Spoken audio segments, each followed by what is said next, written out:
কাছাড় জেলার বরখোলা বিধানসভার অন্তর্গত শুভংজেপির বৌলা বস্তির জনগণ স্বাধীনতার ৭২ বছর পার হওয়ার পরও উন্নয়ন থেকে বঞ্চিত। ভুক্তভোগীদের অভিযোগ, নির্বাচন এলে বিভিন্ন দলের নেতা পাতি নেতাদের দেখতে পাওয়া যায়। স্থানীয় লোক আজ পর্যন্ত প্রধানমন্ত্রী আবাস যোজনা সহ সরকারি বিভিন্ন প্রকল্প থেকে বঞ্চিত। বৃষ্টির দিনে কচিকাঁচা ছাত্রছাত্রীরা স্কুলে যেতে পারছেন না, রাস্তাঘাট নেই, বিশুদ্ধ পানীয় জলের ব্যবস্থা নেই। মঙ্গলবার সংবাদ মাধ্যমের কাছে ক্ষোভ প্রকাশ করে বলেন, এই গ্রাম প্রায় ৯০ থেকে ১০০ পরিবার আছে। তাদের মধ্যে বেশিরভাগ লোক মৎস্যজীবী ও দিনমজুর। তাদের ভাগ্যে একটাও প্রধানমন্ত্রী আবাস জোটেনি। ধনীদের জন্য সরকার কাজ করছে, গরিবদের জন্য কাজ করছে না বলে গ্রামবাসীরা জানান।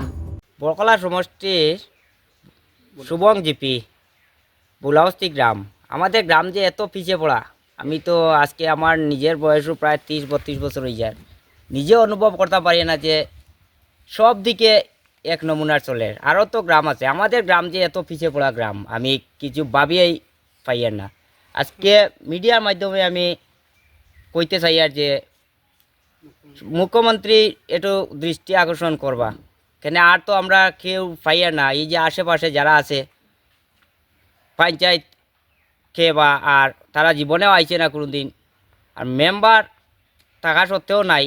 আর আমাদের গ্রাম যে এত পিছিয়ে পড়া আমি নিজে অনুভব করতাম পারি না। আজকে এখন তো বুঝি আর টুকটাক বুঝা অবস্থায় যে আজকে এতটা দিন হইল, না আছে ঘর, না আছে রাস্তা। আর যে এত রাস্তার মধ্যে কিন্তু স্কুল একটা আছে সরকারি, এই যে স্কুলে যাইতো কীভাবে মানুষ, এটার তো কোনো সুবিধাই নাই। আর প্রধানমন্ত্রী আবাস থেকে তো বঞ্চিতই, প্রায় ৭০-৮০ গড়ে এইটা গ্রাম।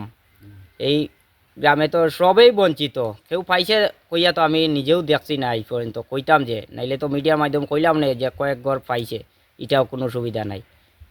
নাই বলতে নাই, আমি নিজে আজকে এতদিন থেকে ৩০-৩২ বছর বয়সে যে এটার মধ্যে যদি দেখতাম যে ও মানুষটা ঘর পাইছে, ল্যাট্রিন বাথরুম, এটা তো আর কইয়াই লাভ নাই, এটা তো নাই বলতে নাই।